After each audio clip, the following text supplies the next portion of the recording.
No passado, você demorava muito para poder mudar as coisas. Agora, cara, o ensino ele muda com muita rapidez, com muita velocidade. Então, a gente realmente tem que estar muito mais antenado para poder acompanhar as mudanças que estão acontecendo. Então, mas eu acho que aos pouquinhos a iniciativa privada vai empurrando, vai trazendo coisas novas, a gente vai adequando. Aos pouquinhos, de pouco em pouco, a gente vai evoluindo. Pessoal, bem-vindos a mais um Papo de CEO e hoje estamos com ele, que é VP de Crescimento da Cogna, uma das maiores organizações educacionais privadas do Brasil e do mundo, né? E aí eu vou ter que ler aqui porque não é pouca coisa não. Se liga. Nosso convidado é executivo com mais de 20 anos de experiência em gestão de negócios, já atuou na liderança de startups, empresas de telecomunicações, tecnologia, serviços, tem uma profunda expertise em planejamento estratégico, vendas, marketing, desenvolvimento de negócios, operações, P&L, entende muito de tecnologia. Hoje ele é responsável pelo crescimento de receita, marketing da Cogna e um monte de outra coisa que ele vai comentar aqui pra gente. E para quem não sabe, a Cogna é uma empresa que opera várias marcas como Pitágoras, Anhanguera, Unopar, Unime, tem um monte. Se a gente for citar aqui, não vai acabar hoje. Também opera 804 escolas associadas no Brasil.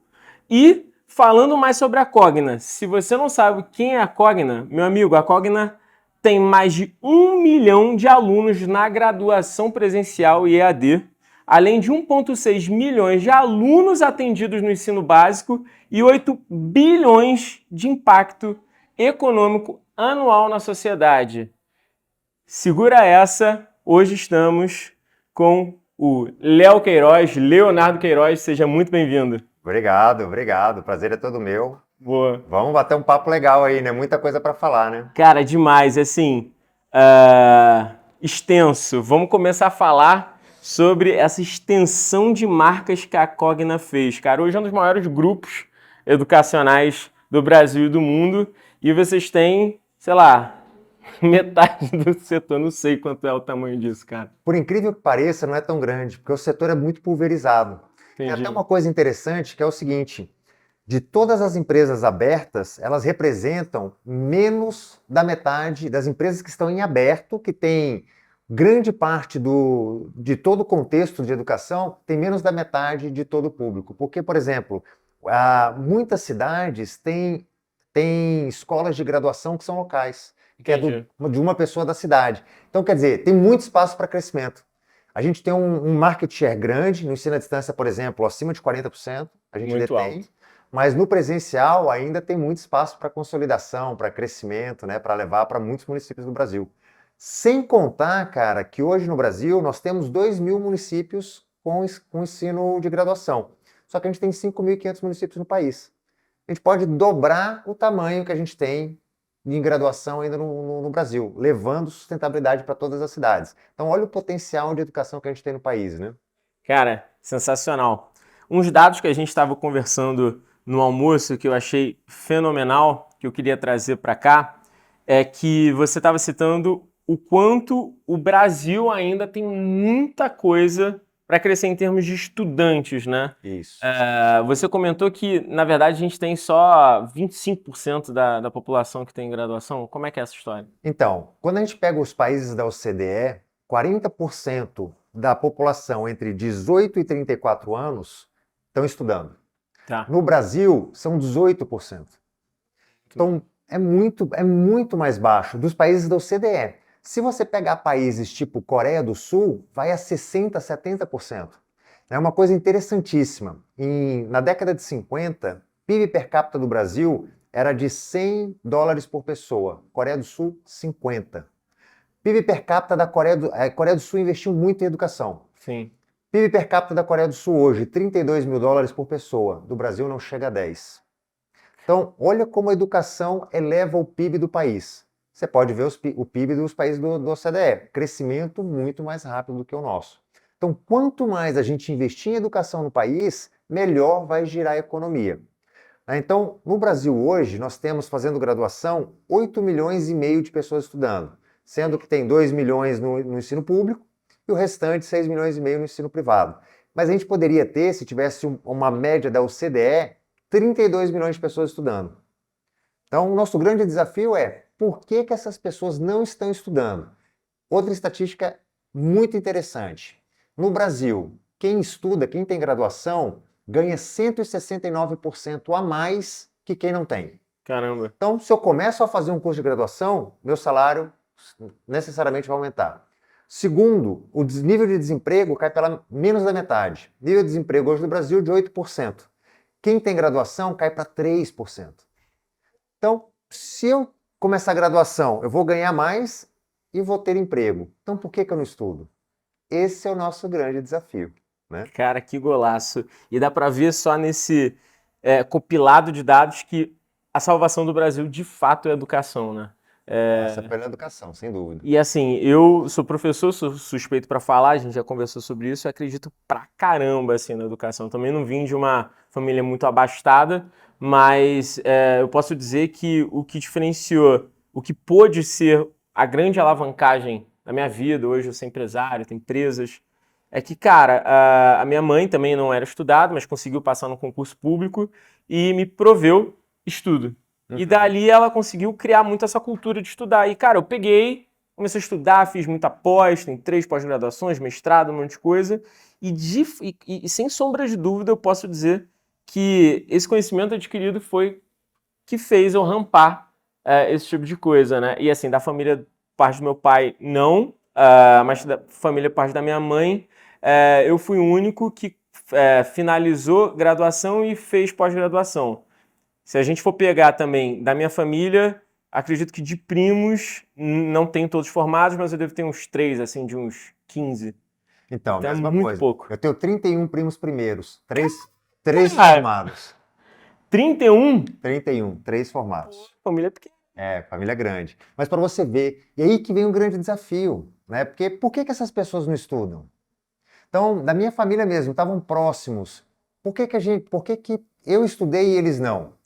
E esse é o grande, como é que eu posso dizer? O grande problema que a gente tem que resolver. E grande parte dele, a gente fez uma pesquisa, vem de 3 grandes pontos. Primeiro, cara, que estudar era caro, né? Então, a gente tinha lá um ensino presencial que custava R$1.000, R$1.500. Para a grande maioria é difícil de pagar, principalmente porque quando você vai chegando depois do ensino médio, você tem que começar a trabalhar para poder ajudar em casa. Então as pessoas não conseguem ter uma vida muito tranquila quando você estuda e trabalha. E às vezes não tem o dinheiro para pagar um ticket médio tão alto. Então o preço era um deles. Segundo era o medo, porque a pessoa fez aquele ensino médio meia boca. Muito, muito razoável. 83% do ensino médio no Brasil é escola pública. Então, quem está numa escola privada, geralmente já tem um caminho a ser perseguido. Na escola pública, não. Então, 83% falou, poxa, eu não gostava daquilo, estudar para mim é dor, tenho que decorar, não é para mim. Então, a pessoa fala assim, pô, eu não quero fazer faculdade, eu quero trabalhar. Trabalhar é muito melhor do que estudar.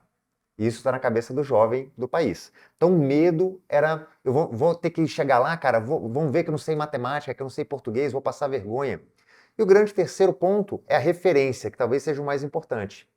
As pessoas, por exemplo, na minha família, meu pai e minha mãe são graduados. E eu falei para eles, quando eu terminei o ensino médio, que eu não queria fazer graduação. Eles falaram, de jeito nenhum, você vai se graduar e depois você vai percorrer sua vida. Mas até a graduação você vai fazer. Só que isso é exceção na população brasileira. Nós temos 1 milhão de alunos na graduação. 85% é a primeira pessoa da família a estar se graduando. Então ela não tem uma referência. Então esses 3 pontos influenciam na pessoa vir estudar ou não. Por isso que ela não sabe que se ela for fazer uma faculdade, ela vai melhorar a vida dela. Caramba. E essa informação que a gente tem que disseminar.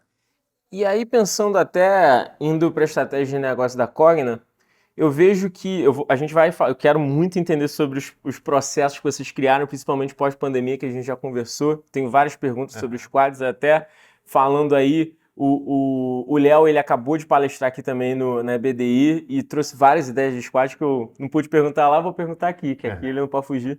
Então, mas antes disso, eu queria entender o seguinte, o que vocês pensam da Cogna para conseguir, de fato, fomentar esse teu público e gerar consciência para ele poder se inscrever? Porque eu acho que hoje, na tua esteira, posso estar errado, mas na tua esteira de vendas, cara, vocês pode ter coisa pra melhorar, mas vocês são bons, assim. Vocês conseguem fazer uma esteira de venda boa. Pode ser, me parece que, na verdade, vocês precisam gerar consciência nesse cara para você poder fechar essa venda, né? Então, trabalhando naqueles 3 problemas que a gente achou: medo, preço e referência. Quando vem o preço, a gente saiu do presencial, tem o presencial ainda, mas a gente construiu o ensino à distância. Somos líderes, temos 40% do mercado do ensino à distância. Sai de um ticket médio de 1.000 para um ticket médio de 250, mas que pode custar até R$150. Então, quer dizer, passa a ser viável e acessível para qualquer pessoa. Até porque, se ela começa a estudar, ela vai ter uma remuneração melhor e menos desemprego, inclusive no ensino à distância. Boa. Então, a gente trabalhou no medo. Quando a gente veio no preço, quando a gente veio para o medo, a gente começou a trabalhar para entender o seguinte: por que a pessoa tem medo de estudar? E a gente viu que realmente muitas coisas no mundo evoluíram, mas o ensino não evoluiu tanto. Era um professor lá atrás com giz e o quadro negro fazendo você decorar as coisas. A gente tentou dar um passo em cima disso. Então, com o ensino à distância agora, a gente fez várias mudanças na metodologia. Por exemplo, nossas aulas, elas duram 20 minutos. Nesses 20 minutos, a gente fez trabalho de neurolinguística e neurociência para entender, e a gente entendeu com isso que a pessoa fica 7 minutos prestando atenção em um assunto. Depois de 7 minutos, ela começa a dispersa. Então, nosso modelo acadêmico ele é baseado de 7 em 7 minutos. Então, em 7 minutos você tem um vídeo, em 7 minutos você tem um trabalho de aula, em 7 minutos para poder gerar engajamento e fazer com que a pessoa goste daquele negócio. Boa. Segundo grande ponto que a gente percebeu, os cursos de graduação, eles eram basicamente os mesmos. Você vai se formar em quê? Administração, pedagogia, ciências contábeis, direito, área da saúde. As mesmas coisas há muito tempo, só que o mercado de trabalho vem mudando. Então, o que a gente construiu? Nós lançamos mais de 100 cursos diferentes, mais conectados com o mercado de trabalho. Tipo, a gente tem designer de moda, marketing digital, como fazer chocolate, uma graduação em cima disso, podologia, radiologia. A gente construiu mais de 100 cursos conectados com o mercado de trabalho. Então, quando a pessoa vai estudar, ela não precisa ter medo. Poxa, eu não consigo fazer direito, mas eu posso fazer podologia. Né? Então, a gente abriu o spam para as pessoas não terem medo. E a gente lançou uma coisa que a gente chama de ensino adaptativo. Boa. Então, o que é o ensino adaptativo? Antigamente, quando você entrava na faculdade, você estudava e tinha semana de prova. Então, você estudava, ia para a aula e aí chegava 1, 2 dias antes da prova, decorava tudo que você aprendeu para você fazer a prova. A gente mudou um pouco isso. A gente não quer que a pessoa passe na prova, a gente quer que a pessoa aprenda. Então ela faz a aula e ao fim da aula ela vai ter questões que a gente vai colocar para ela. Se ela não conseguiu responder as questões, através de inteligência artificial, a gente vai levá-la para exercícios para aprofundar naquele tema e conseguir fazer aquelas questões. A gente percebeu que ela aprendeu, aí ela passa para a próxima aula. Então a gente vai construindo uma esteira de acordo com a necessidade de cada indivíduo. Então, se eu tenho mais dificuldade em matemática, eu vou ter mais ajuda da inteligência artificial. Se eu sou bom em matemática, passo tranquilo. Então a pessoa não precisa ter medo, porque a gente vai ajudar ela a passar. A gente vai ajudar ela a aprender. E outra coisa mais importante, que é conectar tudo isso com o mercado de trabalho. Então, gosto sempre de dizer do modelo de recursos humanos. Quero trabalhar em recursos humanos. Vou fazer o quê? Vou fazer administração. O que a pessoa faz? Se matricula em administração e vai estudar RH lá no 8º semestre. A gente fez o contrário. Você quer fazer o quê? RH? Então, cara, vem começar a estudar conosco e você já vai ter uma trilha de RH no seu primeiro dia de aula. Pô, faz muita diferença isso. Porque aí a pessoa se engaja. Ela vai gostar daquilo que ela está fazendo e ela vai ficar mais tempo conosco, sem medo e com preço legal. E aí vem o mais complexo, que é a referência. Ninguém acorda de manhã falando, puxa, hoje o dia está lindo, vou estudar. Ninguém. Então a gente precisa, e como na família brasileira você não tem um pai, uma mãe que estudou e que vai te obrigar, a gente tem que construir isso. Como que a gente está construindo? Canal de distribuição e canal de marketing. Né? Então eu tenho que construir uma massa de pessoas que é do seu círculo de amizade, que vai pegar no seu braço e vai falar assim, Matheus, vem estudar, cara, porque isso aqui vai fazer bem para a sua vida. confia em mim que você vai fazer esse negócio.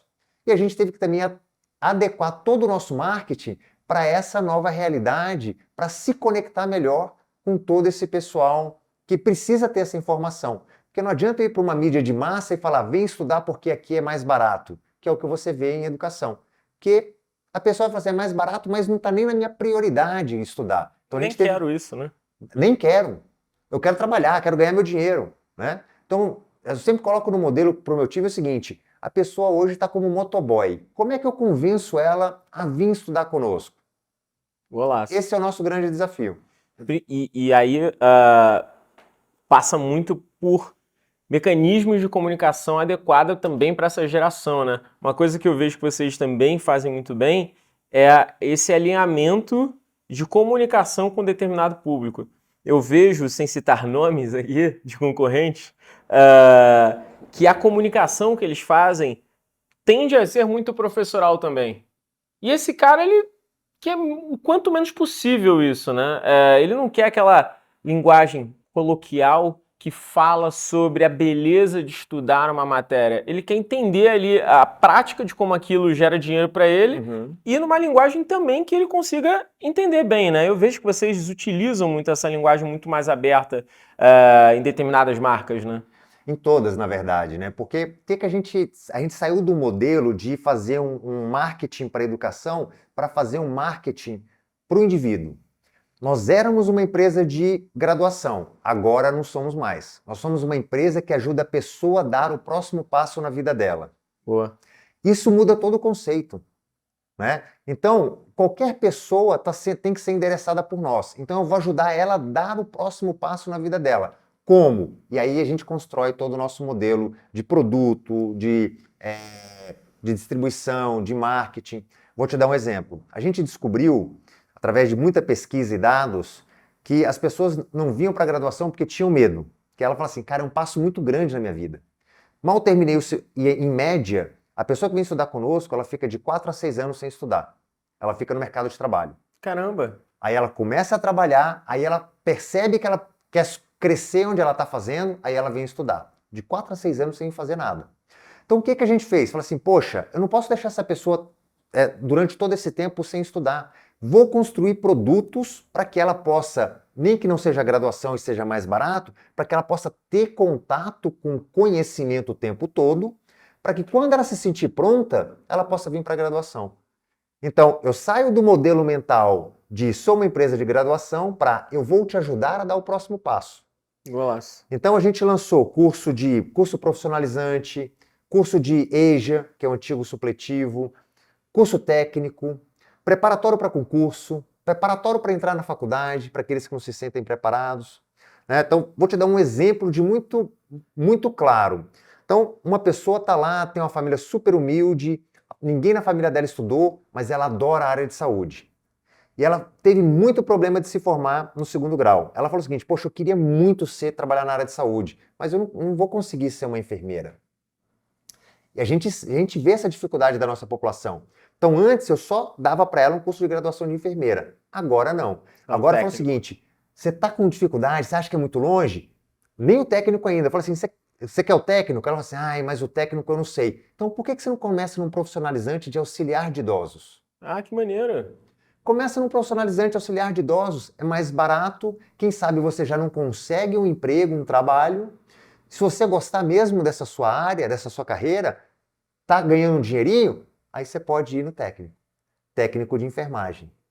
Né? Vou fazer ali auxiliar e técnico de enfermagem. Poxa, comecei no técnico de enfermagem, eu quero, vou para graduação, pós-graduação, especialização. E aí você vai construindo uma ponte de conhecimento que você nunca para.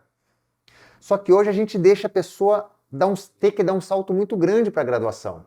Então, o que fez a gente construir isso? Sair do modelo mental de eu vendo um produto para um modelo mental de como eu ajudo aquela pessoa a melhorar a vida dela. E agora falando sobre produtos, isso é uma estratégia de cauda longa perfeita, né? Exatamente. Porque você pega um produto mais de ponta de início e aí ela vai caminhando junto com você. Tu melhora teu LTV, tu melhora teu CAC a longo prazo, diminui. Absurdamente. E no final do dia você fideliza ela há mais tempo, né? E construa marca. Constrói marca. Né? Dependendo da experiência que eu entregue, construo uma marca ali de que a pessoa, o que que eu quero daqui a 10 anos? A pessoa vai falar o seguinte, cara, eu preciso melhorar minha vida, o que que eu faço? Deixa eu ir na Cogna que eles vão me ajudar de algum jeito.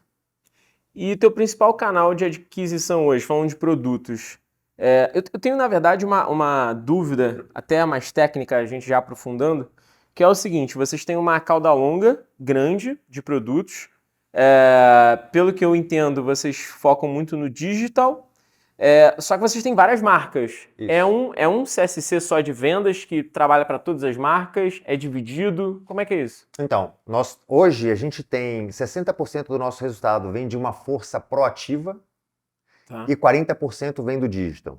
Legal. E antes, eu estava comentando com você, nós temos 70 marcas ao todo, né? Só isso, gente, só 70 marcas.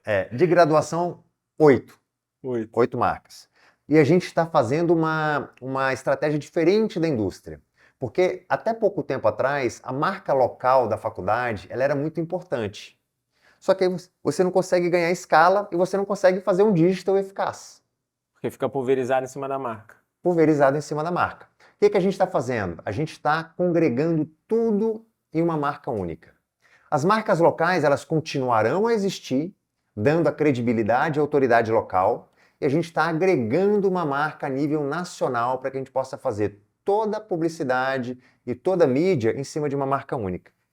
E aí as marcas locais vão ter tipo meio que um label, uma assinatura, uma empresa do grupo tal, talvez? Exatamente. Assim. Então, vou te dar o exemplo que a gente tem uma marca super forte que é a Unopar. 50% de todo o nosso resultado vem da Unopar. Agora ela é Unopar Anhanguera. Entendi. E quando eu tiver que fazer alguma mídia aí para o mercado, eu não vou falar mais Unopar. Eu vou falar Anhanguera. Entendi. Então eu consigo fazer uma mídia. Na verdade, nós já estamos fazendo. Fizemos essa mudança há 4 meses atrás. Boa. Então eu falo assim, então vem estudar na Anhanguera. A pessoa local que dá valor à marca Unopar sabe que lá também é Unopar. Mas eu consigo comunicar, levar atributos da Anhanguera a nível nacional para todo mundo. Então isso diminuiu o meu custo de aquisição, acelerou absurdamente o meu volume de captação digital e está me ajudando a construir uma marca. Porque quando eu tinha muitas marcas pulverizadas, como é que eu distinguia uma da outra? Tinha muita dificuldade. Agora não. Agora eu sei o que a minha marca Anhanguera entrega de valor, de acordo com aquilo que os nossos alunos precisam. E agora eu vou ficar forçando e falando sobre esse assunto o tempo todo. Então, no longo prazo, devo ter uma marca difundida a nível nacional e com atributos fortes. Boa. E aí a marca foi escolhida a Anhanguera, que vocês vão ensinar em todas. Isso. Cara, assim, isso é muito bom até para quem está escutando a gente, porque é uma estratégia de consolidação de marca, né? No final você acaba agregando os mesmos produtos. E pelo pouco que eu sei, você também trabalha com os mesmos públicos, né? É isso que também te permite fazer ter a tudo isso. Marca, né? Exatamente. Então o meu público ele é padrão. É um público de uma classe C, D e E, né? E com um material muito parecido em todo o Brasil. Então, eu tenho uma marca universal que é a Anhanguera. Para esse público, eu sempre vou trabalhar com a Anhanguera. Não quer dizer que eu não possa ter outras marcas para um público diferente. Perfeito. Por exemplo, nós temos um selo importantíssimo que é Saraiva, que é o selo mais importante jurídico do país, que constrói o Vadmecum há mais de 100 anos.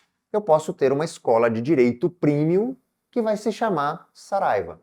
Né? Mas aí eu não vou fazer marketing digital, é algo nichado. Então as marcas nichadas eu posso ter ali uma marca diferenciada, mas eu tenho uma marca universal que vai levar tudo para o aluno. Vai levar EJA, vai levar curso técnico, vai levar profissionalizante, graduação, pós-graduação, que vai se chamar Anhanguera. Então eu quero que qualquer pessoa no Brasil saiba o seguinte, poxa, se eu for na Anhanguera, ele vai ter uma solução para eu poder dar o meu próximo passo. Golaço. Existe também as marcas de ensino médio que você também tem, né? Que eu acho que também é outro desafio. Então, aí são, não sei quantas são. São várias, são mais dezenas. Né? Então a gente tem vários sistemas de ensino. O Pitágoras eu conheço bastante. Então, no colégio que eu fiz foi Pitágoras. Ah, foi Pitágoras? Foi Pitágoras. Então a gente tem Pitágoras, a gente tem o Ângulo, tem o Maxi, tem o Mackenzie, né? Fibonacci, Caraca, muita coisa. São vários. Além de algumas editoras, né? Então, falei daqui da Saraiva Jura, a gente tem a editora Érica, que é a maior editora de profissionalizantes do Brasil. Tem a Bem Virá, que traz livros super renomados para o Brasil. São várias. Uma coisa interessante que ninguém sabe da Cogna. Manda. A gente fornece quase 40% de todos os livros públicos para o Brasil, das escolas públicas do Brasil. Sério? Então, todo mundo da escola pública, a maioria, certamente, em toda escola pública do Brasil, tem alguém estudando em um livro nosso. Pô, que legal, cara. Que maneiro. Então, do ensino fundamental, lá da primeira série até o final do ensino médio. Então, vocês têm editoras. O Pitágoras é um sistema de ensino. Sistema de ensino. Tem colégio também. O colégio a gente não tem mais. Não tem mais. Vendeu a nossa operação de colégio. Então tem o sistema de ensino bom, faculdade, pós-graduação, técnico. Vocês têm tudo em termos de ensino. De 6 até 100 anos. Essa é a nossa missão. Então, a gente quer fazer com que a pessoa dê o próximo passo na vida dela. E pensando agora um pouco de todos esses produtos, eu sei que vocês tiveram uma movimentação muito grande, a gente conversou, queria que também a gente explorasse isso aqui, do movimento do presencial para o digital. E vocês fizeram até relativamente rápido, se comparado assim, a muitas estruturas que a gente conhece no Brasil. É claro que é um monstro, né, o que você tem, né, uma montanha, né, você tem, né, os Andes inteiro, então o Andes não anda rápido, mas vocês fizeram um movimento muito rápido, assim, em termos de estrutura de EAD, para tudo isso.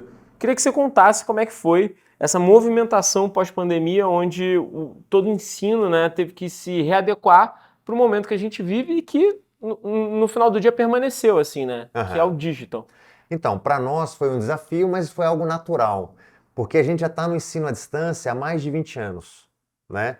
E a gente já tinha um percentual de mercado grande. Então, quando veio a pandemia, a gente já tinha toda a tecnologia, todos os sistemas para poder dar as aulas de forma natural. Os professores treinados, mais de 4.000 professores, dezenas de estúdios. Então, para a gente foi em 24 horas, a gente virou 100% de todas as nossas... E você falou que você tem quantos estúdios? São mais de 40 estúdios. Cara, o cara tem mais de 40 estúdios, é estúdio a pampa, cara. Então, a gente grava mais do que a Rede Globo. Olha que beleza. Né? Então, a gente tem um nível de gravação muito, muito alto, porque isso já está no nosso DNA, o ensino à distância já está no nosso DNA.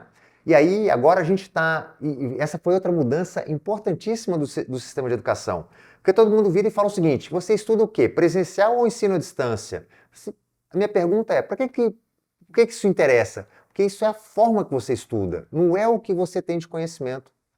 O conhecimento que você vai adquirir, ele é o mesmo. Sim. O meio puxa, eu gosto de ir mais presencial, porque eu sou sinestésico, eu gosto de ter em contato com o professor, eu gosto de ver, eu tenho que sentir, né? Então eu vou presencial. Ou, não, eu sou autodisciplinado, eu prefiro estar em casa, eu não quero gastar o dinheiro para poder ir lá, o dinheiro da condução, o dinheiro do lanche, prefiro ficar fora. Então a forma que você estuda é o meio. Então você não tem que falar assim, é presencial ou ensino à distância. O conhecimento que está sendo entregue é o mesmo. É ensino, né? É ensino, é conhecimento. E aí a pandemia teve uma coisa que foi interessante, porque ela ajudou a desmistificar isso para as pessoas. Todo mundo falava, poxa, o ensino à distância ele não é tão legal. O que não é verdade, porque às vezes ele pode ser até melhor do que o presencial. Vou dar um exemplo. Você tá fazendo uma aula de engenharia no interior de um país do Brasil, do Amazonas. Boa. Às vezes nem tem um curso superior de engenharia lá, mas se tivesse, quem quer ser o professor de engenharia naquela localidade lá, inóspita, longe? Talvez um engenheiro de lá, que não tenha saído muito daquela região que está lá. Talvez ele não tenha toda a atualização. Agora, com o ensino à distância, ele pode ter aula com um professor que é top engenharia, totalmente conectado e muito fera em didática. Então, ele vai ter uma aprendizagem super legal. O que ele tem que ter lá na ponta? Um laboratório bacana e um tutor que ajuda ele a botar a mão na massa. Então, eu estou aprendendo a fazer concreto. Tem uma aula com um professor top aqui e tem um tutor lá que vai ensinar ele a fazer concreto, mão na massa. Então, o ensino à distância te abre. Você pode aprender em qualquer lugar do Brasil com os melhores professores do mundo.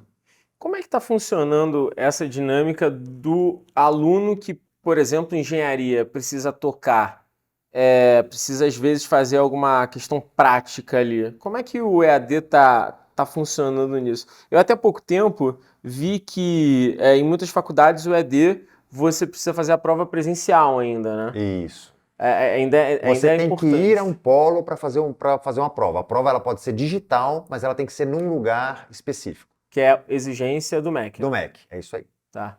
E isso deve impedir um pouco o crescimento, né? Porque Pede um pouco, não tem jeito, o cara vai ter que ir lá. Eu, por exemplo, até cogitei estudar outras coisas, porque, enfim, eu gosto de estudar, mas, putz, essa questão do polo foi um divisor de águas, Então, porque... agora você pode vir estudar com a gente, porque a gente tem mais de 2.000 pontos no Brasil inteiro. Certamente tem um próximo da sua casa. Ai, olha, não dá ponto sem não, Tá vendo? viu? Então, isso é uma facilidade. Mas o que a gente fez? Primeiro que a gente construiu centros, a gente chama EduHub, Uhum. centros de laboratórios no Brasil inteiro. Então, a gente tem laboratórios em mais de 900 cidades do país, centralizadas num bolsão. Então, vamos pegar um exemplo vamos pegar, por exemplo, Búzios, que tem várias, ali do Rio de Janeiro, tem várias cidades ao lado. A gente tem um laboratório em Búzios, que tem engenharia e tem saúde. Então, todas as cidades ao lado, né, até um raio ali de 50 a 60 quilômetros, fazem o curso à distância e uma vez por semana, 2 vezes por semana, 3, 4 ou 5, dependendo de quanto o aluno quer, ele vai até o laboratório, faz a aula prática e volta. Entendi. Então a gente montou laboratórios no Brasil inteiro para poder dar esse suporte. E aí falou assim, poxa, mas tem lugares que nem no Amazonas, que não tem, que é difícil levar laboratório. A gente construiu laboratórios digitais, utilizando AR, realidade aumentada. Então hoje eu posso ver como fazer concreto, posso ter uma betoneira nos nossos laboratórios, que tem mesmo, ou então eu tenho com realidade aumentada no celular ou no computador, que o meio também é importante, porque em regiões mais carentes, você não tem um lugar para você dar uma aula bacana, ou às vezes a pessoa não tem um computador, mas ela pode ver em qualquer celular que ela tenha, como você faz concreto através de realidade aumentada. Ou como que você faz uma estaca para fincar, para construir uma ponte através de realidade aumentada. E tem dado super certo, né? Principalmente para a gente levar isso para 5.500 municípios do país. E essa acaba sendo uma exigência do MEC. Como é que funciona a relação, aí pensando até como grupo, né? Porque vocês são relativamente grandes. Vocês têm algum tipo de conversa com o MEC? Existe algum tipo de troca? Por que eu pergunto isso? Cara, porque talvez você não possa falar tanto sobre isso, mas eu posso, mesmo sendo professor. Mas, assim, o MEC, para mim, ele é um grande ponto positivo em alguns casos, tá? Ele tem seus pontos positivos, eu não sou o algoz do Mac, mas o Mac, cara, ele atrasa muito a vida de instituição no Brasil, assim, em vários outros pontos. Ele não, eu acho que ele mais atrasa do que ajuda, hoje, né? Eu acho que ele já teve um momento de ajudar mais do que atrasar, porque a gente precisava de uma organização geral aqui em termos de ensino. Mas hoje eu acho que ele realmente fica ultrapassado em questões de conteúdo programático, em termos de essa questão para mim, para mim não tem menor cabimento você ter que ir no lugar para fazer uma prova. Tudo bem, até aceito o argumento de uma prova de medicina ou alguma coisa, engenharia, que existe uma praticidade ali, mas para mim não tem o menor cabimento o cara que estuda administração ou comunicação ter que ir num polo para fazer prova. Existe alguma relação entre vocês, entre o MEC de conversa? Você vê, inclusive, alguma movimentação em relação a isso? Então, a gente sempre tem. Primeiro é que eu acho que a função do MEC ela é muito importante, porque ela gera tudo aquilo que tem que ser feito, que cria uma base importante para o ensino e ela faz uma gestão da qualidade de tudo que está sendo feito. Então, isso é muito importante para o crescimento constante do país. Agora, para a gente não cabe muito julgar o MEC, mas o que a gente faz? A gente se adequa àquilo que ele nos entrega, né? Então a gente não tem muita ingerência, a gente leva muita sugestão, a gente dá a nossa visão de mundo, mas o MEC ele tem a liberdade de determinar aquilo que ele precisa. A gente vai aos poucos se adequando à regra e fazendo acontecer. Então, para a gente não é tanto problema, até porque não tem muita mudança de um momento, de um tempo para o outro. Então a gente vai se adequando aos pouquinhos e vai fazendo de acordo com a regra. Mas a existência dele para a qualidade do que é entregue é muito importante. Aí cada um julga de um jeito, né? Tem gente que acha legal, tem gente que não acha legal. Aí cabe muito de cada indivíduo. Mas nós, como organização, a gente não julga tanto. Mas, sem dúvida nenhuma, sempre vão ter possibilidade de melhoria. Né? Porque no passado, você demorava muito para poder mudar as coisas. Agora, cara, o ensino ele muda com muita rapidez, com muita velocidade. Então, a gente realmente tem que estar muito mais antenado para poder acompanhar as mudanças que estão acontecendo. Então, mas eu acho que aos pouquinhos a iniciativa privada vai empurrando, vai trazendo coisas novas, a gente vai adequando, aos pouquinhos, de pouco em pouco, a gente vai evoluindo. O ensino à distância mesmo foi uma evolução super importante, né? Foi. Eu acho que sim, mas essa questão da prova me mata, cara. Eu não consigo ver o cabimento em você fazer uma prova de algo que você pode estudar em casa, no local. Até porque eu acho que tem vários argumentos que eu já conversei com professores sobre o cara colar, o cara fazer uma prova de qualquer jeito. Mas eu acho que a gente já ultrapassou isso também, né? Porque a gente não faz o cara para passar numa prova. A gente faz o cara para aprender. E tem vários outros mecanismos para você fazer isso também, né? Você mesmo já citou vários aqui. Não, você tem toda a razão, mas você está partindo do pressuposto da sua experiência. Para você realmente não faz o menor sentido. Agora pensa naquela pessoa que trabalha como pedreiro lá no Maranhão. Talvez ele não consiga pensar que nem você. E na verdade ele até pensa diferente mesmo, porque ele fala o seguinte, cara, onde eu vou fazer a prova? Ninguém vai me ajudar? Eu não sei nem o que fazer. Ele tem um déficit tecnológico, um déficit cognitivo, né, que a gente precisa ter alguém que auxilie ele nisso. Então, talvez para uma classe da sociedade que já tenha que tem acesso, não fazer a prova não seja um problema. Mas para a maioria das pessoas, ter alguém que ajude, auxilia nessa caminhada. Mas né? poderia ser optativo, talvez? Talvez pudesse ser optativo. Então, mas são coisas que a regulação, aos pouquinhos, ela vai melhorando. Sem dúvida nenhuma, tem muito espaço para melhoria em muitos pontos. Né? Boa. Voltando aqui para produto. Falando sobre crescimento, que é uma coisa que você faz dentro da Cogna e é muito focado. Você estava falando até anteriormente comigo sobre como é que você pensou na dinâmica de mídia. Eu achei isso muito interessante, as estratégias que você foi adotando em termos de mídia para poder fazer produtos ramparem. E eu achei fascinante, porque a gente conversou até do base zero para mídia, que eu achei fenomenal. Eu queria que você explanasse um pouquinho aqui. Então, quando veio a pandemia, a gente se viu num problema, porque a nossa receita, ela caiu muito, né? Natural. O aluno começou a ter problemas de vir e o nosso custo fixo ele se manteve. Né? Então, porque as nossas unidades estão lá com aluguel, os nossos professores, e a gente fez um contrato de não desligar ninguém da organização. Então, o que a gente começou a fazer? Sem desligar ninguém? Não. Caramba. Então, a gente manteve toda a nossa força lá de 24 mil pessoas. Caraca, até espantei agora. Então, mas o que a gente começou a ver? Puxa, vamos olhar para coisas diferentes, tipo marketing. Nós tínhamos lá um grande investimento indo para a mídia off. O que nós tomamos como decisão? Vamos fazer o seguinte, primeiro, tudo baseado em dados. A partir de agora, nós vamos tomar decisão baseada em dados. E não existe mais, em geral, quando você vai para uma organização, você fala o seguinte, olha, time de mídia, eu tenho X milhões de orçamento, time de performance, X milhões de orçamento, time de venda, X milhões de orçamento. A gente tomou uma decisão que foi o seguinte, ninguém mais tem orçamento. Tudo agora vem do zero. Você tem alguma coisa que você queira fazer? Muito legal. Nós vamos ver um projeto, escreve o projeto e a gente vai ver quanto custa e quanto vai trazer de retorno.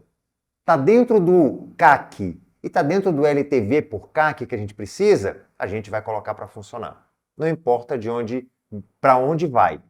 Consegue medir? Ótimo. Não consegue? Não vamos fazer. Então, partimos de um pressuposto simples quanto isso. Criamos essa regra. Quando a gente criou essa regra, muita coisa começou a se movimentar. Primeiro, a gente começou a ver que mídia off para a gente não fazia muito sentido. A gente não conseguia medir. Então, eu falei assim, corta. Não consegue medir? Corta. Radical? Mas fala assim, vamos ver o que vai dar. A gente estava num momento de dificuldade que a gente tinha que tomar decisões. Então, pensar fora da caixa. Pensar fora da caixa. Então vamos mais para performance. Só que para ir para performance, a gente teve que mudar muita coisa. Eu não tinha como ir com uma mídia estática para performance, porque ela não ia funcionar. Tinha que ser mobile first, ela tinha que ser dinâmica, tinha que ter inteligência artificial. E aí a gente começou a construir não, a gente começou a chamar stack tecnológico, que a gente não construiu nada dentro de casa, mas a gente começou a aproximar um monte de empresas que entregavam esse stack tecnológico para perto da gente, para a gente ir melhorando aquilo que a gente estava fazendo. Então, a gente construiu uma máquina de performance super interessante, que eu consigo entender então, se alguma pessoa procura educação, eu já consigo entender o que ela precisa, qual que é o curso que ela vai fazer, e eu me comunico com ela com aquilo que ela precisa ouvir. E não convenha estudar porque aqui você vai ter uma oferta de 50% de desconto. Golaço. Não. Aí eu falo com ela o seguinte, isso aí, estuda mesmo porque isso aqui vai melhorar, vai te dar mais oportunidade de emprego. By the way, se você estudar direito, que é o que ele quer, o início do piso salarial é R$ 3.500 dos nossos alunos. Isso no Google, lá na internet. Aí ele vai entrar no Instagram. No Instagram, ele vai ter uma mídia feito para o Instagram, dizendo, direito, vai melhorar a sua vida. E aí eu vou construindo um storytelling com aquela pessoa, até que ela venha começar a dar dados para a gente, e a gente começa uma conversação. Então, isso foi espetacular, porque eu reduzi o meu custo de marketing, meu investimento de marketing em 50%, né? Mais de 200 milhões de corte de um ano para o outro. Meu CAC saiu de 800 para R$400 e meu LTV subiu. Golaço. Por que subiu? Porque eu comecei a conversar com a pessoa correta para o curso correto, ao invés de trazer pessoas dispersas. Eu comecei a ser muito mais assertivo naquilo que eu estava fazendo. Cara, muito bom. E sabe uma coisa que eu gosto também muito de criar, principalmente quando a gente vai fazer alguma estratégia de launch de produto e que a gente também vai ver digital e vendas, é construir o que você comentou aí, de storytelling. Porque o cara que está na internet, ele está navegando e entendendo que a gente deve ser omnichannel, né? O cara está em todos os cantos, mas você conseguir criar uma história para esse cara enquanto ele navega é fantástico. A gente fez uma campanha onde a gente separou o produto em 3 histórias. E aí, quando ele era impactado pela primeira, ele consumia uma parte do conteúdo. Depois, a gente fazia um remarketing com outra parte de conteúdo completamente diferente, com outros tipos de argumentos. E na terceira parte, um terceiro tipo de conteúdo com outros argumentos. Só que o mais legal é que a gente conseguiu ver como esse cara navegava. Então, eu preparei conteúdos com uma segunda história no YouTube, e aí estava conectada com o que ele falou no Instagram, e aí ele falou, cara, mas como é que esse cara soube que eu caí pro YouTube agora? Porque a gente descobriu que esse cara, ele consome YouTube 30% do tempo. Então, o remarketing não acontecia na mesma mídia, acontecia em outro lugar. E aí esse storytelling em diversas mídias do Omnichannel fazia com que o índice de conversão dele aumentasse absurdamente. E storytelling é um pouco disso dentro da internet, né? Eu vejo que vocês também fazem uma coisa bem legal, assim, muito por alto, né? Ainda não virei seu cliente, mas uma coisa que eu pude perceber até por estudos é que vocês também conseguem conectar essa história até um landing point, né? Até não necessariamente uma landing page, mas um lugar para o cara pousar. E vocês também têm a ação do ativo muito forte, né? Muito forte. Não, porque aquilo que eu te comentei, a pessoa não tem a referência, então ela fica insegura de se matricular. A gente tem que ter uma pessoa para falar o seguinte, vem pra cá. Então a gente tem isso muito claramente. Então eu tenho lá muito claramente o seguinte, como que eu vou chegar até esse aluno, até esse possível aluno? Então tem uma força muito forte de marketing, né? Da internet, da mídia digital. Também tem uma força muito forte de pessoas físicas fazendo isso. Aí eu entro numa estratégia de meio de funil, junto com o time de marketing, trabalhando remarketing, estratégia de produto, como que eu me comunico com ele, como que eu trago ele para ver qual produto que ele está. Então, às vezes, ele não quer graduação, passou um certo período que não está conosco, eu vou oferecer outro produto para ele. Tem toda uma estratégia por trás. E tem todo um time de fechamento. Que depende, eu tenho mais de 7 turmas de fechamento diferente, que através de inteligência artificial, a gente pega aquele inscrito e manda automaticamente para o melhor fechador daquela região, daquele curso. Que isso? Então, vou te dar um exemplo. Entrou uma pessoa no nosso... Caraca, entrou um... Do nada. Parece que é aqui dentro, né? É, mas é mesmo, é aqui dentro, né? Então, por exemplo, vou pegar aqui um curso na cidade X de odontologia. A pessoa foi lá e pesquisou, quero ser dentista, né? Quero ser dentista. Já começo a impactar ele com marketing digital em todas as mídias, Google, TikTok, Facebook, Instagram, com tudo que a gente tem de odontologia. Ele passa a ser um inscrito nosso, que é um curso presencial. Eu já sei, para aquela região, quem fecha melhor é o meu vendedor da praça, se ele vai comprar diretamente conosco no site, se é pelo call center, ou se eu preciso mandar um WhatsApp para ele, dar mais informações, e aí já manda diretamente para aquele canal que tem maior eficiência. Caramba! Isso tudo com inteligência artificial? Tudo com inteligência artificial. Então todo mundo fala aí bastante aí do chat GPT, né? É. A gente já tem muita coisa aí rodando já com inteligência artificial para ter toda essa estruturação aí, né? E lá vocês, para esse funil de venda, vocês usam o quê? Salesforce? A gente usa Microsoft. Microsoft? Dynamics? Dynamics. Caramba! Bom, mas ainda pegando nesse gancho do teu time comercial, uma parada que também funciona. Esse WhatsApp é o teu próprio cara comercial ou é um GPT da vida? Eu tenho os dois. Os dois? Eu tenho um bot e tenho o meu cara comercial e ainda tenho um call center, né? Porque cada um tem um speech diferente. Então eu tenho todos os canais de acordo com a necessidade de cada indivíduo. Tem gente que gosta de ir pessoalmente, conversar, leva os pais, né? Então tem um outro que não, que vai lá no site e faz. Mas em educação, esse percentual é baixo, principalmente para o presencial, porque é um contrato que você vai fazer de anos, né? Tem gente que gosta de interagir só pelo WhatsApp, tem gente que gosta de interagir só pelo Instagram, né? Então você vai E qual canal é o que converte mais? Pessoa física. Pessoa física? No local? No local. Caramba, você impacta e o cara vai no local fechar. Vai no local fechar. O Brasil é gigante, culturalmente, né? Ainda tem essa... Por isso que eu te falo que às vezes tem que ter um polo para ajudar a pessoa, porque ela tem medo, ela não tem referência, né? Então ela não sabe onde ela está indo. Então a gente tem que ter uma pessoa para acolher ela e falar o seguinte, pode vir que aqui a gente vai te ajudar. Golaço. Também dentro dessa perspectiva, olhando para vários produtos que você tem e dinâmicas de conversão que você faz.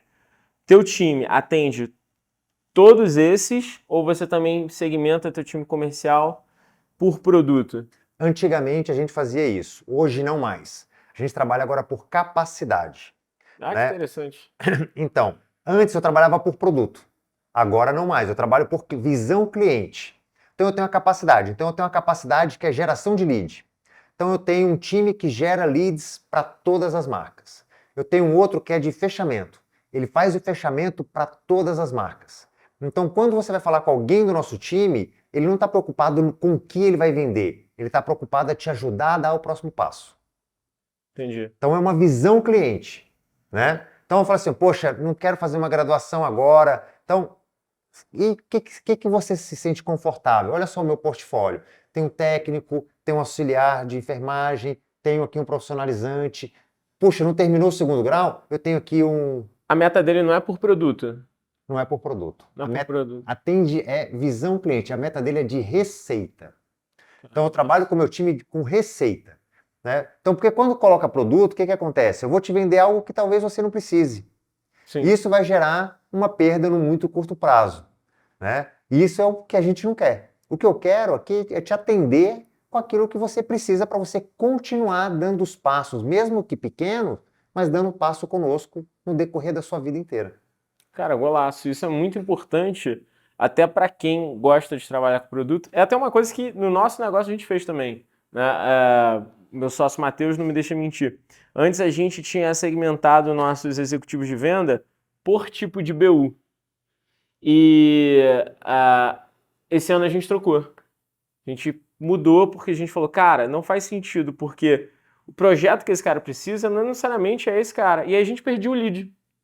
Porque esse cara não vende o outro, não tem o menor sentido. Até tinha né, o cross de lead ali, passa para o outro amiguinho e tal, mas não tem sentido. Então a gente falou, cara, vamos fazer uma formação aqui de produto.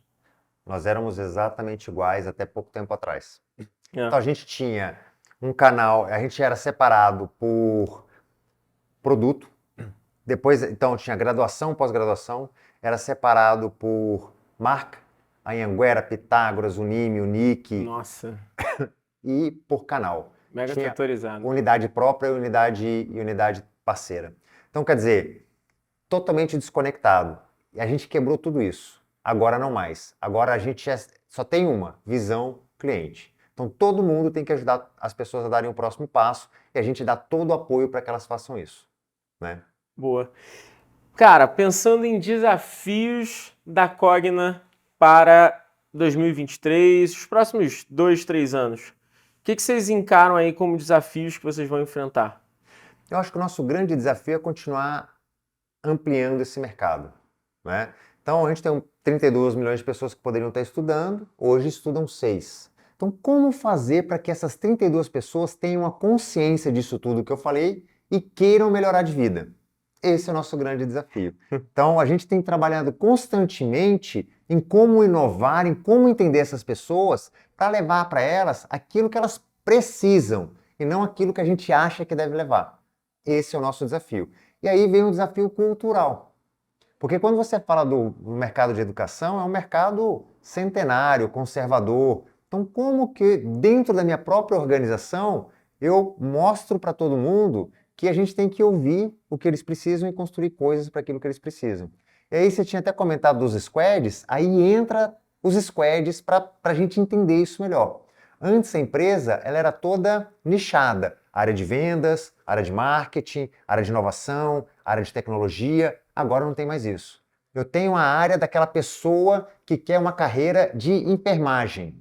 E eu trabalho com squad de todo mundo aqui em pensando como que eu trago mais pessoas que querem a carreira de enfermagem para dentro dessa organização. O que eu uso de vendas, o que eu uso de marketing, o que eu uso de tecnologia e por aí vai. Então muda um pouco um conceito. Mais uma vez, visão cliente e não visão produto ou empresa ou área. Já que você levantou essa bola, hoje o que a gente se define até na Hyper como grande diferencial, que foi a gente pensou lá atrás, era justamente montar uma dinâmica de squad first. A gente inicialmente pensou em BUs divididas, mas o nosso grande foco, e a gente já fez, hoje a gente já é assim, é de conseguir fazer um cross-function management, né? Que é justamente você pegar uma gerência e essa gerência montar squads. Quando eu estudei lá fora, eu vi isso no eBay. E eu achei sensacional. Aquilo ficou matutando na minha cabeça. Eu estava abrindo a empresa, mas eu já sabia que eu ia montar uma empresa que ia fazer isso. Porque, de fato, hoje, quando um cliente vem para a gente, eu não preciso mais ficar perguntando se ele quer montar se ele quer desenvolver, ou se ele está afim de montar um plano estratégico, ou se ele está afim de ver performance digital. Eu falo, cara, o que você precisa? Isso. E eu monto squads para aquele tipo de demanda. Isso, cara, mudou. Particularmente falando, eu acho que é o que mais fez a gente crescer. Porque agora a gente não tem que pegar aquela coisa de triângulo, quadrado, bola, né? Eu não tenho que tentar encaixar.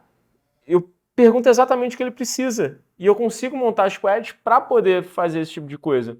E aí eu ganho mais dinamismo, porque ele internamente às vezes não consegue fazer isso. É isso aí. E principalmente em empresas grandes, né? Que você tem... Esse é um modelo de uma linha startup, né? Que o Riz sempre falava. Numa empresa grande, é difícil você quebrar as estruturas hierárquicas, Sim. o ego, o status. né? Então, quando você consegue fazer isso, mesmo que de uma forma externa, você ajuda muito as empresas. E dentro da sua dinâmica de squads, você diz que entra todo mundo lá. O cara de Tem tecnologia até uma pessoa, sei lá, do RH. tem todas as áreas. Junta E como a gente sai do orçamento base zero, eles têm autonomia e eles têm possibilidade de fazer o que eles querem. Desenvolvem, baseado no que o cliente precisa, eles dão uma olhada. Está dentro do CAC? LTV por CAC se paga? Cara, ele já tem um go ahead. Quem gerencia isso não sou eu, são eles mesmos. Eles têm autonomia para poder tocar. Pô, maneiríssimo. Aí você fala o seguinte, e você não tem limite de orçamento? Se está dentro do CAC, do LTV por CAC, por que eu tenho que ter orçamento? Deixa fazer. Vai dar retorno? Se não der, agora qual que é o grande risco? Eu não posso fazer programas de longo prazo, porque se não der retorno, por exemplo, em 6 meses, eu perdi muito tempo. Então, a gente sempre faz coisas de curto prazo para testar. Testou, deu certo, escala. Então, você nunca vai ver um projeto lá dentro assim, vou mudar isso para toda a base de alunos. Não. Vamos, cara, tive uma ideia, vamos fazer? Monta a squad. Testamos aqui com o grupo. Deu certo? Escala. Quanto dinheiro eu tenho? Ilimitado. Você está dentro do LTV, está dentro do CAC, acelera. Iradíssimo, cara. É assim que a gente quer chegar nos 32 milhões de pessoas, dando autonomia, empowerment e mudando essa cultura organizacional para que a gente possa ter todo mundo pensando num tipo de indivíduo o tempo todo. E essa culturalização, porque é uma nova culturalização em um ambiente educacional que é um ambiente educacional. O ambiente educacional no Brasil é tradicionalista. Isso tudo é muito diferente, assim. Como é que foi o impacto disso para você que começou a implementar esse tipo de coisa, esses pensamentos? Então, não fui só eu, e foi um grupo, e isso ajuda. E a gente vai contaminando, porque a princípio ele parece assustador, mas quando você começa a envolver as pessoas, elas veem que aquilo dá resultado, aquilo começa a virar um círculo virtuoso. E aí as próprias pessoas vão expandindo aquela cultura. Porque antes, na cultura hierárquica, o chefe toma decisão, tudo demora, você fala, pô, meu chefe nunca me ouve. Com isso, não. Então, quebrar a primeira barreira, ela é sempre muito difícil. Mas depois que você quebra, vai vindo uma força de baixo para cima, bottom-up, que te ajuda muito. Então, hoje, eu não tenho mais tanto esforço, porque todo mundo já pede. Maneiro. Todo mundo quer participar. Todo mundo quer ter um propósito. Todo mundo quer se sentir útil. Né? E assim, a pessoa que menos tem resposta para soluções sou eu. Porque eu cuido de um monte de coisa ao mesmo tempo. Quem tem as respostas são eles. Então, por que não dar para eles autonomia, possibilidade de fazer o que é preciso? Cara, golaço. Isso daí, peguem porque é dica de ouro. Léo, cara, o papo tá muito bom. Queria, pra gente poder finalizar, chegar no finalmente, que dica você pode dar pro CEO que está em um modelo tradicional, se precisa digitalizar, precisa trazer produtos para conseguir realmente rampar dentro de um mundo que está totalmente diferente, mas ainda sente muita dificuldade por conta dessas paredes que existem. Qual dica você poderia dar para esse cara? Eu acho que o grande desafio da digitalização não é tecnologia, ela é cultural. Golaço. Né? Então você tem que tentar construir uma cultura em conjunto com todo o time para querer ir para o mesmo caminho. Então, querer implantar alguma coisa de cima para baixo não vai. Então, a minha dica é: chama todo mundo para poder discutir a estratégia e a cultura da organização voltada para a inovação e digitalização. Quando as pessoas forem incorporarem isso, aí você vai abrir um mundo ao seu redor para poder fazer acontecer. Se for tentar fazer sem a culturalização, eu acho que é mais complicado e mais dolorido, né?